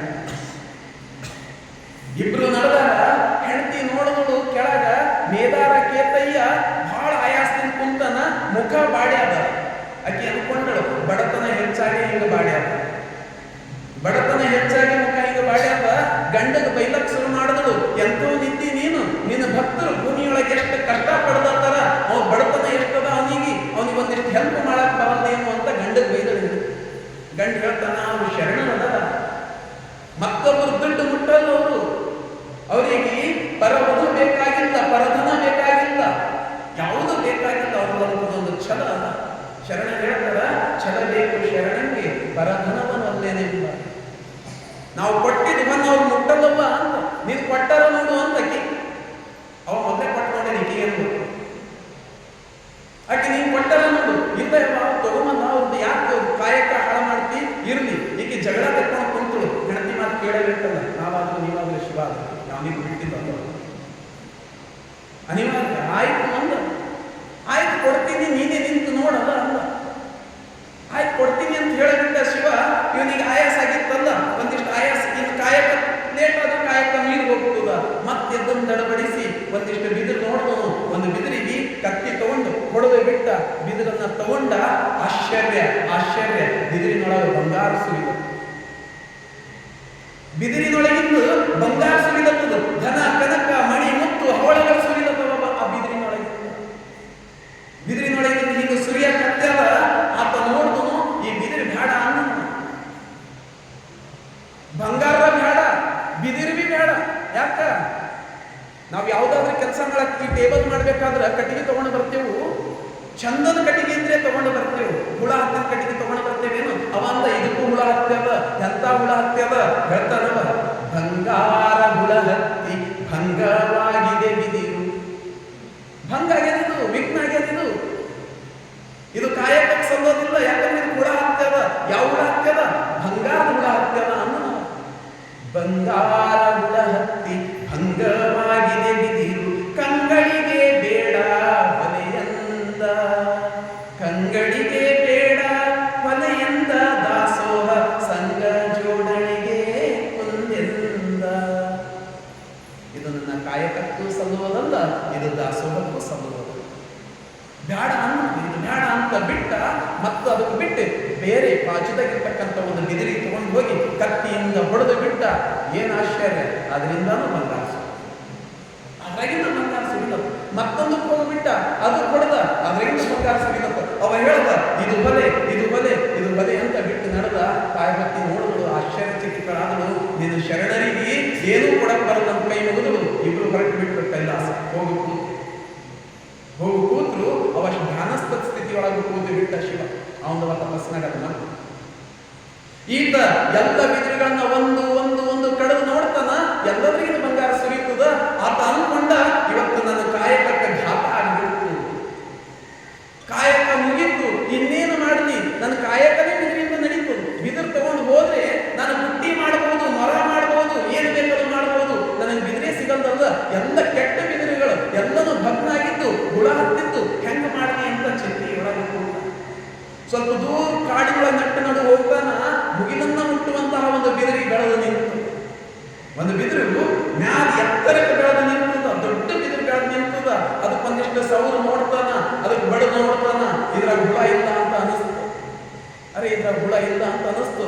ಕತ್ತಿಯನ್ನ ಚೂಪು ಮಾಡ್ಕೊತಾನ. ಬಹಳ ಎತ್ತರಕ್ಕದ, ಅದಕ್ಕೆ ಬುಡದಿಂದನೇ ಕತ್ತರಿಸಬಾರದು ಅಂತ ವಿಚಾರ ಮಾಡಿದ. ಯಾಕಂದ್ರೆ ಬಹಳ ದೊಡ್ಡದು, ತನಗೆ ಎಷ್ಟು ಬೇಕಷ್ಟು ಕತ್ತರಿಸ್ಕೊಂಡು ಹೋಗಬೇಕಲ್ಲ. ಅದಕ್ಕೆ ಕತ್ತಿ ಚೂಪು ಮಾಡಿದ. ಚೂಪು ಮಾಡಿ ಒಂದು ಕಡೆ ಪಂಕಕ್ಕೆ ಸಿಗಿಸ್ಕೊಂಡ, ಗಳ ಏರು ಬಿಟ್ಟ ಮರದ ಮೇಲೆ ಎತ್ತಿ. ಅದಕ್ಕೆ ಈಗ ಕತ್ತರಿಸಬೇಕು, ಮರದ ಮೇಲೆ ಏರದ, ಅದನ್ನೀಗ ಕತ್ತರಿಸಬೇಕು. ಬಹಳ ದುರ್ಘಟನೆ ನಡೆದ. ಮೇಲೇರಿ ಕಡಿವಾಗ ಕಾಲು ಜಾರಿತು ತಪ್ಪಿ, ಮೇಲೇರಿ ಕಡಿವಾಗ ಕಾಲು ಜಾರಿತು ತಪ್ಪಿ, ಕಾಲ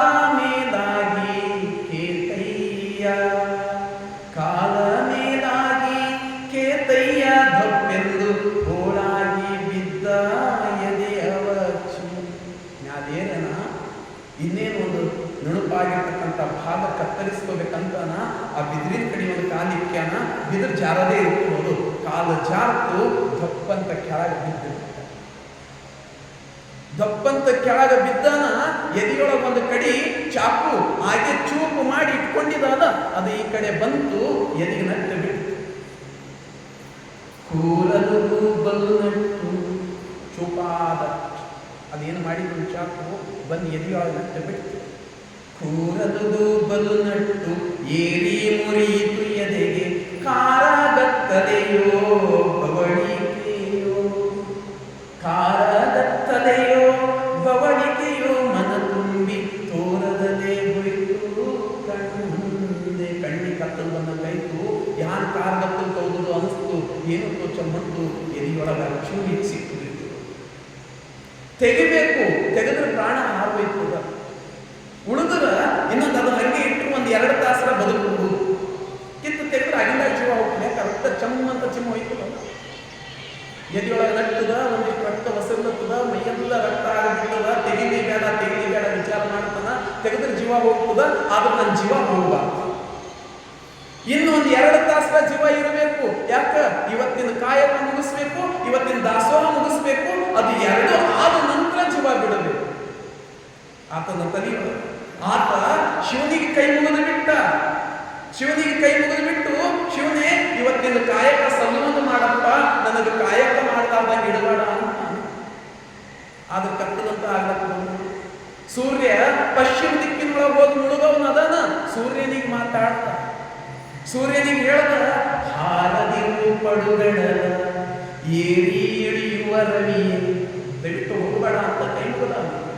ಹಾರದಿರು ಪಡುಗಡದ ಏರಿ ಇಳಿಯುವ ರವಿಯೇ, ಮಾರಹರ ನಾಳೆ ಎನ್ನಾಣೆ, ಮಾರಹರ ನಾಳೆ ಎನ್ನಾಣೆ, ಶಿವಶರಣ ಧೀರ ಕಾಯಕದ ಮನದಾಣೆ. ಆ ಶಿವನಾಣಿ ಅದ, ಶರಣ ರಾಣಿ ಅದ, ನನ್ನ ಆಣಿ ಅದ, ನೀನ್ ದಯವಿಟ್ಟು ಮುಳುಗಬೇಡ, ನನ್ನ ಕಾಯಕ ದಾಸೋಹ ಮುಗಿದ ಮೇಲೆ ಬೇಕಾದ್ರೂ ನೀ ಮುಳುಗು ಅಂತ ಆಣಿ ಹಾಕದ ಆ ರವಿ ಶಿವನಿಗೆ, ಸೂರ್ಯನಿಗೆ.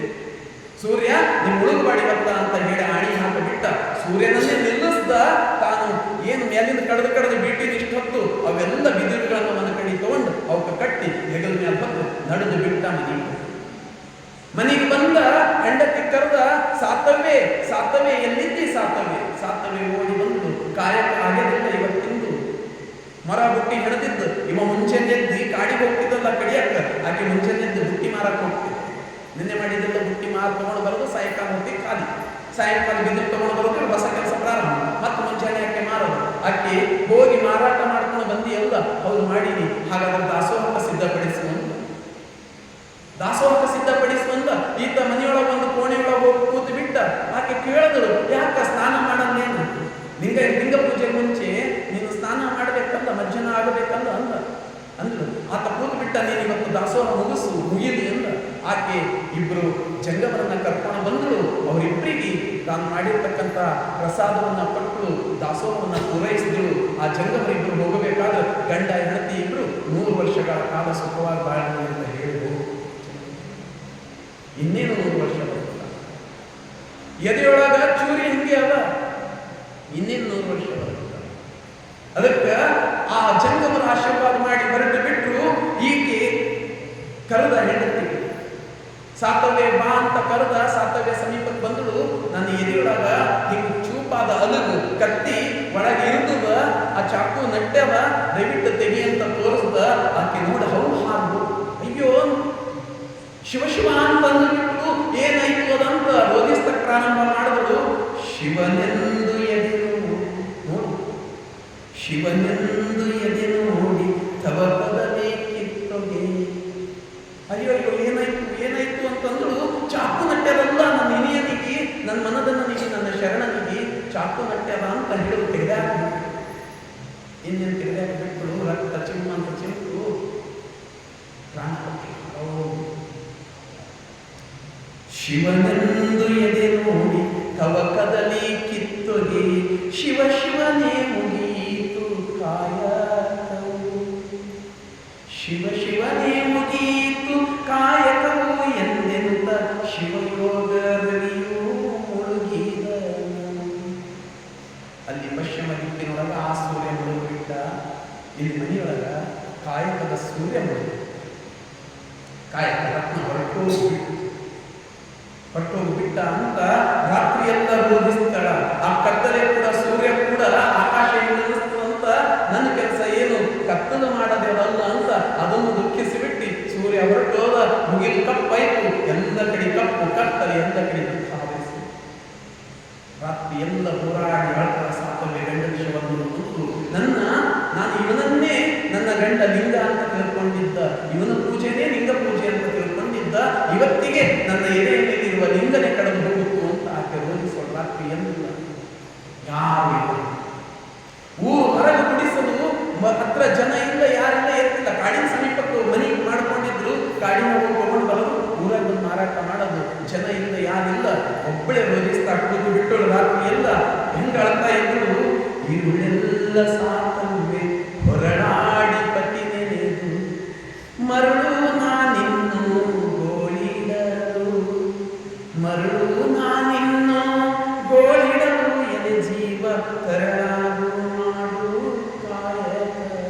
ರಾತ್ರಿ ಎಲ್ಲ ಗೋಳಿ ತಪ್ಪು ಹತ್ತಿ ಸೊರಗು ಮುಖ ಎಲ್ಲ ಹಾಡುಗೆದ, ಕಣ್ಣೀರು ತುಂಬೋಗ್ಯದ, ಇನ್ನು ಅಳಬೇಕಾದ ಕಣ್ಣಿನ ನೀರು ಬರಲ್ಲ ಅಂತ ಸ್ಥಿತಿಗೆ ಬಂದ್ಬಿಟ್ಲು.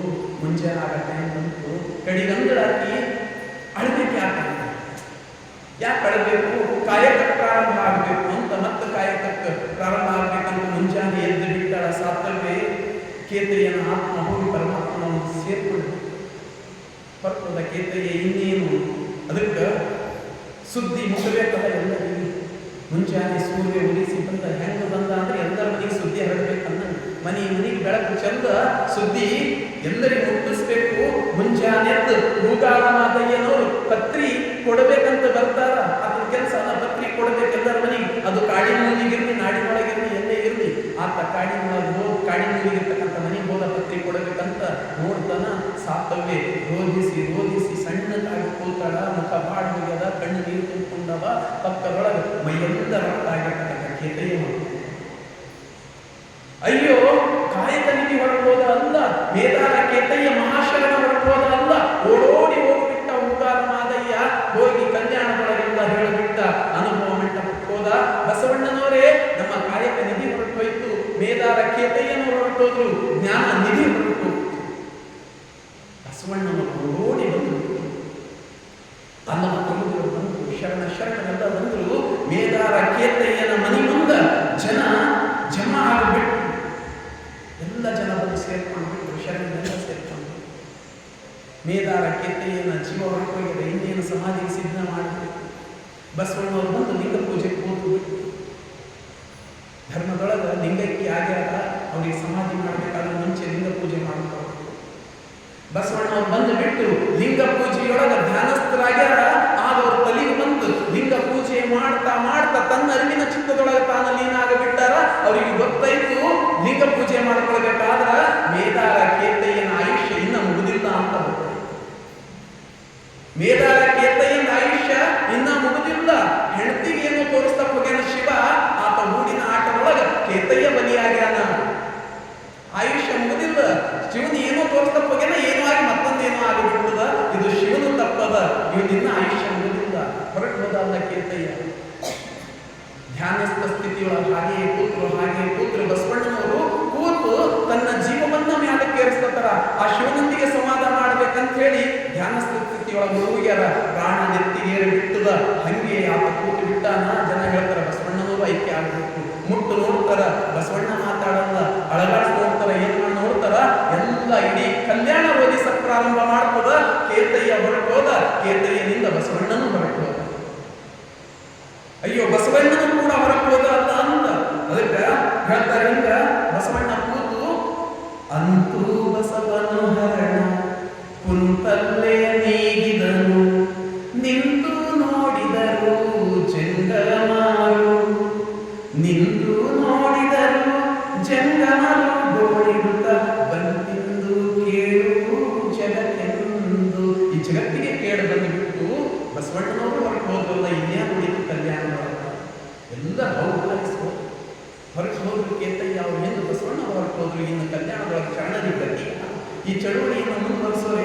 ಮುನ್ನಡೆಸ್ಕೊಂಡು ಹೋಗೋರು ಯಾರು? ನಮಗೆ ದಿಕ್ಕು ಯಾರು? ನಮ್ಮ ಗತಿ ಯಾರು? ಇಡೀ ಕಲ್ಯಾಣ ಅಡ್ಡ ಬಸವಣ್ಣ.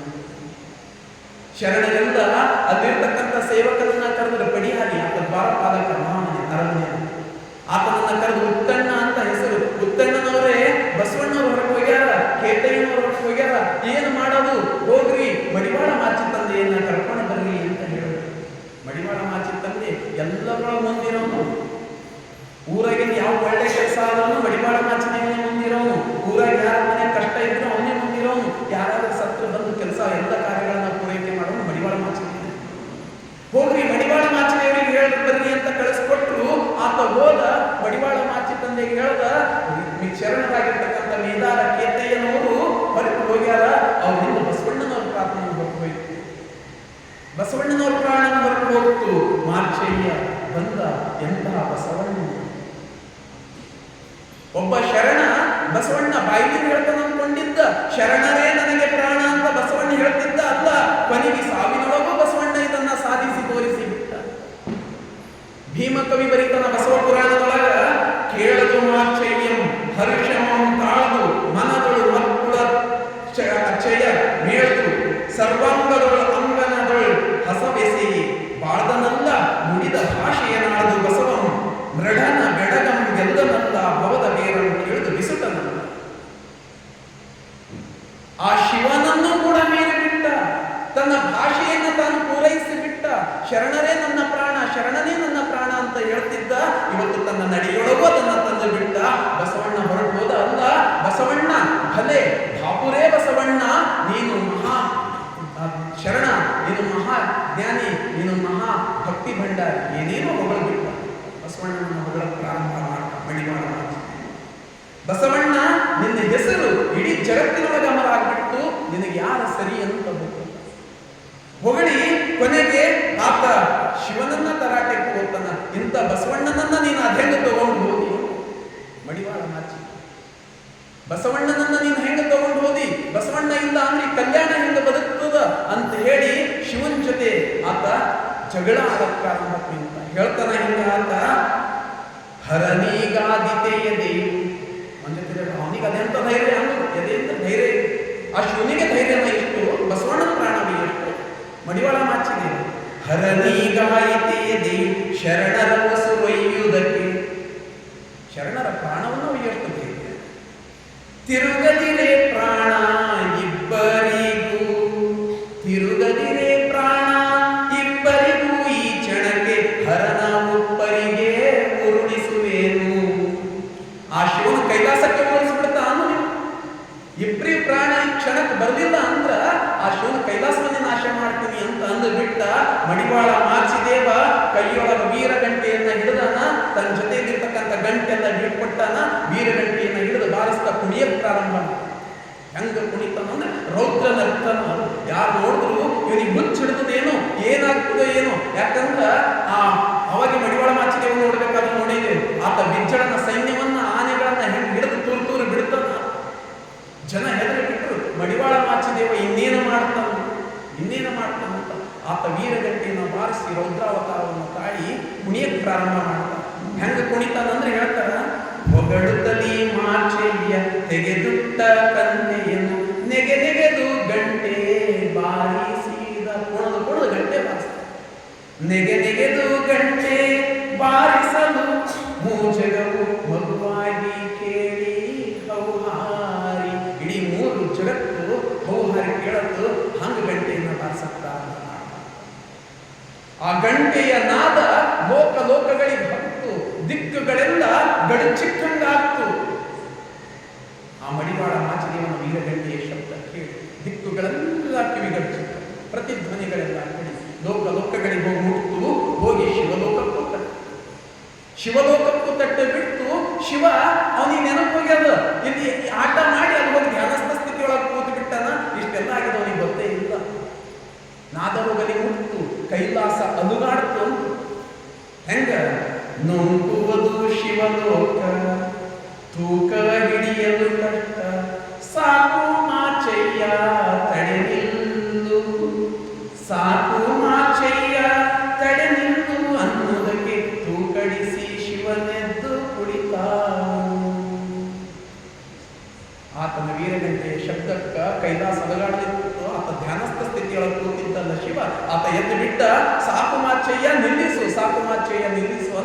ಅಂದು ಬಿಟ್ಟ. ಶಿವನ ಎದ್ದು ಇಲ್ಲಿ ಕಣ್ಣು ಬಿಡ್ತಾನ, ಕೆಳಗೆ ಬಸವಣ್ಣ ಎದ್ದು ಕಣ್ಣು ಬಿಡ್ತಾನ, ಪಕ್ಕದಲ್ಲಿ ಇದ್ದಿದ್ದು ಕೇತಯ್ಯ ಎದ್ದು ಕಣ್ಣು. ಎಲ್ಲರೂ ಕಣ್ಣು ಬಿಟ್ಟು ಎದ್ದು ಬಿಟ್ಟರು. ಅವರೆಲ್ಲ ಎದ್ದು ಬಿಟ್ಟು ಕೇತಯ್ಯ ಬಸವಣ್ಣನಿಗೆ ಕೈ ಮುಗಿತಾನ, ಬಸವಣ್ಣ ಮಾಚೇನಿಗೆ ಕೈ ಮುಗಿತಾನ. ಈಗ ಕಲ್ಯಾಣ ಮಾಡೋದು ಕೇತಯ್ಯನೇ ಹೇಳ್ತಾನ ಒಂದೊಂದು ವಚನದ, ನನ್ನ ಬಸವಣ್ಣನಿಂದಾಗಿಯೇ ಬರ್ತಿದ್ದೀನಿ. ವೇದಾರ ಕೇತಯ್ಯ ಹೇಳ್ತಾನ, ಎನ್ನ ಕಾಯದ ಕಳವಳವ ನಿಲ್ಲಿಸಿ ಗುರುಲಿಂಗವ ತೋರಿದ, ಎನ್ನ ಕಾಯದ ಕಳವಳವ ನಿಲ್ಲಿಸಿ ಗುರುಲಿಂಗವ ತೋರಿದ, ಎನ್ನ ಮನದ ವ್ಯಾಕುಲವ ನಿಲ್ಲಿಸಿ ಜಂಗಮಲಿಂಗವ ತೋರಿದ, ಇಂದು ಅಂತರಂಗ ಬಹಿರಂಗದಲ್ಲಿ ತಾನೇ ಆಗಿ ಎನ್ನ ಪಾವನವ ಮಾಡಿ, ಅಮರ ಗಣಗಳು ಮುನಿದು ಎನ್ನ ಕೈಲಾಸಕ್ಕೆ ಒಯ್ದಡೆ. ವಚನದೊಳಗೆ ಹೇಳ್ತಾನ, ಅಮರ ಗಣಗಳು ಮುನಿದು ಎನ್ನ ಕೈಲಾಸಕ್ಕೆ ಒಯ್ದಡೆ, ಸದ್ಯೋನ್ಮುಕ್ತಿಯ ತೋರಲೆಂದು ಮತ್ತಕ್ಕೆ ಮರಳಿ ಬಂದ. ಸಂಗನ ಬಸವಣ್ಣನೇ ಗುರು ಎನಗೆ, ಸಂಗನ ಬಸವಣ್ಣನೇ ಪರವೆನಗೆ, ಸಂಗನ ಬಸವಣ್ಣನ ಕರುಣದಿಂದ ಘನಕ್ಕೆ ಘನ ಮಹಾಮಹಿಮ. ಆತನ ಕಂಡು ಬದುಕಿದೇನು, ಆತನ ಕಂಡು ಬದುಕಿದೇನು ಕಾರಣ ಯೋಗೇಶ್ವರನಿಂದ. ಬಸವಣ್ಣನಿಂದಾಗಿ ನಾನು ಬದುಕಿದ್ದೀನಿ. ಅಮರ ಗಣಗಳು ಮುಡಿದು ನನಗ ಕೈಲಾಸ ಕೊಯ್ದರು, ಮತ್ತು ನನ್ನ ಮರಳಿ ತಂದವನು ಯಾರು ಅಂದ್ರೆ ಮಹಾಮಹಿಮ ಘನಮಹಿಮ ಸಂಗನ ಬಸವಣ್ಣ ಅಂತ. ಬಸವಣ್ಣನ ಎದುರು ಕೈ ಮುಗಿದು ನಿಂತು ಬಡಿತಾನೆ. ಕೇತಯ್ಯನ ಕೀರ್ತಿ ಜಗತ್ತಿಗೆಲ್ಲ ವ್ಯಾಪಿಸಿಬಿಡುತ್ತದ, ಬಸವಣ್ಣನವರ ಕೀರ್ತಿನೂ ಅದ್ರ ಜೊತೆಯಲ್ಲಿ ವ್ಯಾಪಿಸಿಬಿಡುತ್ತದೆ. ಇನ್ನು ಅಲ್ಲಿ ಬಹಳ ಅದ್ಭುತವಾಗಿ ಬದುಕು ಬಿಡ್ತಾರೆ. ಕಾಯಕ ದಾಸೋಹ ನಿತ್ಯ ಇನ್ನು ಬದುಕ್ತಾ ಇರ್ತಾರೆ. ಅನುಭವ ಮಂಟಪದೊಳಗೆ ಚೆನ್ನಯ್ಯನವರು ಲಿಂಗದ ಚರ್ಚೆ ನಡಿಬೇಕಾದ್ರೂ ಬಹಳ ಅದ್ಭುತವಾದ ವಚನವನ್ನ ಹೇಳ್ತಾರೆ. ಅದ್ಭುತವಾದ ವಚನ. ಲಿಂಗ ಯಾಕೆ ಬೇಕು, ಲಿಂಗ ಇರಲಿಲ್ಲ ಅಂತ ಏನಾಗ್ತದ ಅಂತ ವೇದಾರ ಕೇತಯ್ಯನವರು ವಚನ ಬರೆದಿರ್ತದ. ವಚನಗಳದವ ಬಹಳ ಅದ್ಭುತವಾಗಿ ಬರೆದು ಬಿಡ್ತಾರೆ. ಅದನ್ನು ನನಗೆ ಸದ್ಯಕ್ಕೆ ಉಲ್ಲೇಖ ಮಾಡಬಹುದು. ಅಲ್ಲಿ ಕಲ್ಯಾಣದ ಕ್ರಾಂತಿ ಆಗುವವರೆಗೂ ಕಲ್ಯಾಣದೊಳಗೆ ಇದ್ದರು ವೇದಾರ. ಕಲ್ಯಾಣದೊಳಗೆ ಇದ್ದು ಸತ್ಯ ಶುದ್ಧ ಕಾಯಕದಿಂದ ದಾಸೋಹದಿಂದ ಜೀವನ ನಡೆಸಿಬಿಟ್ರು ಇದ್ದು ವೇದಾರ ಕೇತಯ್ಯ ಮತ್ತು ಸಾರ್ಥಕ. ಕಲ್ಯಾಣದೊಳಗೆ ಕ್ರಾಂತಿ ನಡೆದು ಬಿಟ್ಟು ಶರಣರೆಲ್ಲ ದಿಕ್ಕಿಗೆ ಹೊರಟು ಹೋದ್ರು. ವೇದಾರ ಕೇತಯ್ಯನವರು ಹೊರಟು ಕಲ್ಯಾಣ ಬಿಟ್ಟು ಹೊರಟು ಎಲ್ಲಿ ಹೊರಟು ಬಿಟ್ಟರು ಅಂದ್ರೆ ವೇದಾರ ಕೇತಯ್ಯನವರು ಪೂರ್ವದ ದಿಕ್ಕನ್ನು ಹಿಡಿದು ಹೊರಟು ನಡೆದ್ರು ಬಂದು ಸೇರಿದ್ರು ಎಲ್ಲಿ ಅಂದ್ರೆ ಬೀದರ್ ನಗರ. ಯಾಕೆ ಬೀದರಕ್ಕೆ ಬಂದಾರ ಅಂದ್ರೆ ಬೀದರ್ನೊಳಗೆ